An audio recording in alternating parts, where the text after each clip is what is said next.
Vamos a hablar un poquito del GDT. GDT o grados de determinación estática. Este es un parámetro que nos permite caracterizar la estructura. Es un parámetro que nos permite clasificar estáticamente la estructura. Si el GDT es mayor a 0, la estructura es hiperestática. Es decir, no se puede resolver únicamente con las ecuaciones de equilibrio estático. Si el GDT es igual a 0, la estructura es isostática. Es decir, se puede resolver únicamente con las ecuaciones de equilibrio estático más las ecuaciones de condición. Si el GDT es menor a 0, la estructura es inestable y no se puede resolver. A ver, el GDT es la sumatoria de los grados externos más los grados internos. Los grados internos son incógnitas por vínculos redundantes o marcos cerrados y los grados externos son incógnitas por las reacciones que aparecen en los vínculos externos, es decir, en los apoyos. A ver, por simple inspección, esto es un pórtico simple, tenemos un vínculo de segunda especie y un vínculo de primera especie. El GDT es igual a 0 porque tenemos tres ecuaciones de equilibrio básicas para resolverlas de la estática: sumatoria de fuerzas en X, sumatoria de fuerzas en Y y sumatoria de momento igual 0. Y tenemos tres incógnitas, dos en este vínculo de segunda especie, una en este vínculo de primera especie, tres incógnitas, tres ecuaciones. Pues entonces el GDT es igual a 0 y lo podemos resolver únicamente con las ecuaciones de equilibrio estático. En este caso, fíjense que hemos cambiado este apoyo de un vínculo de primera especie a un vínculo de segunda especie. Significa que en lugar de tres reacciones o tres incógnitas externas, ahora vamos a tener cuatro reacciones, dos aquí y dos aquí. O sea que es fácil intuir que si aquí el GDT es igual a 0, pues aquí el GDT es igual a 1. Pues de estas cuatro incógnitas, como solamente tenemos tres ecuaciones de equilibrio para poder resolverla, de estas cuatro hay una que no la vamos a poder encontrar. Es decir, esta estructura es hiperestática. El GDT es mayor a 0. En este caso igual a 1, la estructura es hiperestática. La ecuación matemática que me permite, aquí les hablé de simple inspección, pero hay una ecuación matemática que me permite calcular el parámetro R más Z menos lambda por M. R no es más que la sumatoria de las reacciones por los apoyos externos. O sea, en este caso, fíjense, en un vínculo de segunda especie R vale 2, un vínculo de segunda especie R vale 2, o sea que R en este caso vale 4. Lambda es función del tipo de estructura. En este caso es un pórtico plano. ¿Cuántas ecuaciones de equilibrio básica tenemos para resolverlas? 3.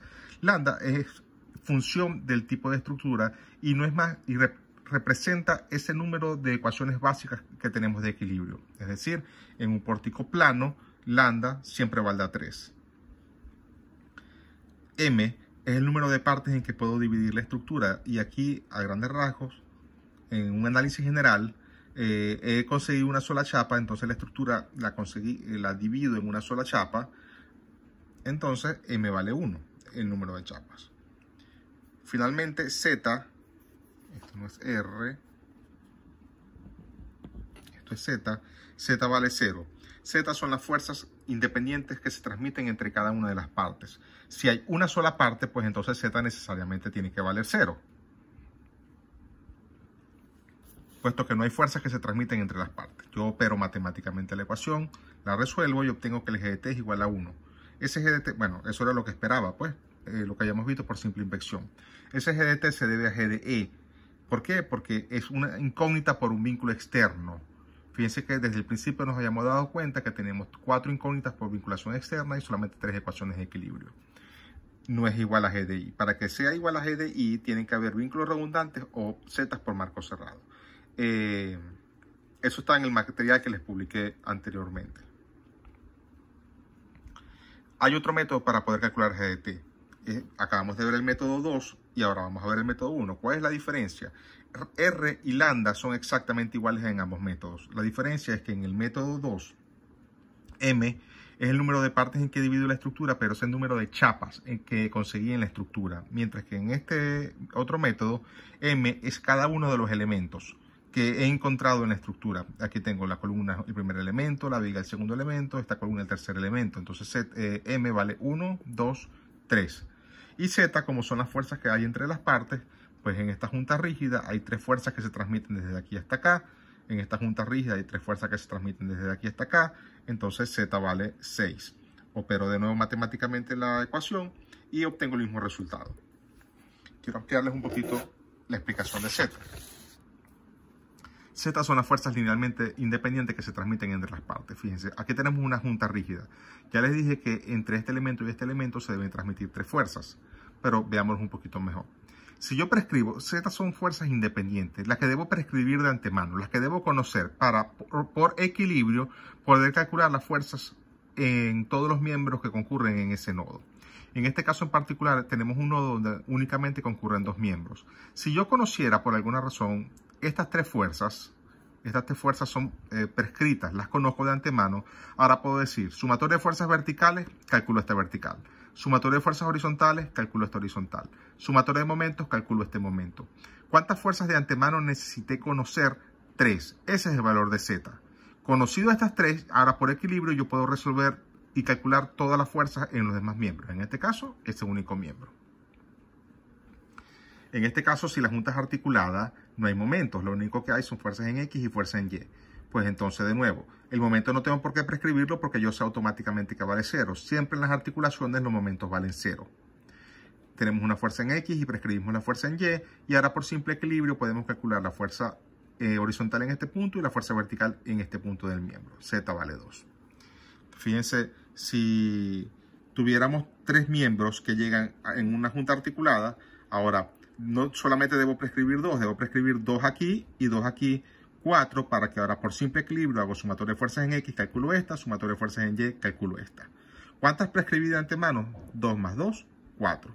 2 más 2, 4, para poder calcular estas que están aquí. Esto es indistinto. Yo estoy diciendo que prescribí este y esta, pero pude haber dicho que prescribí este y calcular estas de aquí. Pues el resultado no va a variar. Si tengo una junta rígida donde concurren 3 miembros, entonces yo tengo que prescribir 1, 2, 3, 1, 2, 3. Y ahora sí por equilibrio puedo calcular sumatorio de fuerzas en X, calculo esta, sumatorio de fuerzas en Y, calculo esta, y sumatorio de momentos, calculo esta. O sea que, ¿cuántas prescribí? 3 más 3, 6. Un ejemplo más. Aquí está un poquito más complicada la cosa porque tenemos una unión donde hay una junta rígida entre 2 miembros y articulado un tercer miembro. Tenemos que prescribir 1, 2, 3, 4 y 5. Fíjense, prescritos eso, yo ahora puedo decir sumatorio de momentos 0. Como aquí yo automáticamente sé que no existe momento, pues entonces este momento pasa para acá. O sea que debo prescribir un solo momento para poder calcular este que está aquí. Mientras que la fuerza en X sí debo prescribir 2, porque aquí en este elemento sí hay fuerza en X. Fuerzas en Y debo prescribir 2, porque aquí sí hay fuerzas en Y. Prescritas entonces 3 y 2 son 5, puedo calcular por equilibrio estas fuerzas que están aquí. O sea que Z vale 5. Finalmente, si estuviéramos aplicando el método 2, como Z son las fuerzas entre las partes, y las partes en el método 2 son las chapas que he identificado en la estructura, y entendiendo que una cadena de chapas es la unión de 2 o más chapas, vinculados internos, por la unión, de vínculos internos de segunda especie. Entonces, como son vínculos internos de segunda especie, ya yo sé que vínculos internos de segunda especie transmiten 2 fuerzas. Es decir, que siempre automáticamente voy a decir que un Z vale igual a 2 en cada uno de los vínculos internos de segunda especie que une 2 chapas consecutivas. Es decir, si tengo 2 chapas únicamente, Z valdrá 2. Si tengo 3 chapas, entonces tengo 2 vínculos internos de segunda especie. El que une, si tengo 3 chapas, tengo 1, 2, 3. Beta 1, beta 2, beta 3. Aquí tengo O1, 2. Aquí tengo O2, 3. ¿Cuántos vínculos internos de segunda especie? Tengo 1 y 2. Aquí Z igual 2. Aquí Z igual 2. Z vale 2 por cada vínculo interno de segunda especie. O sea que en esa estructura tengo que Z vale 4.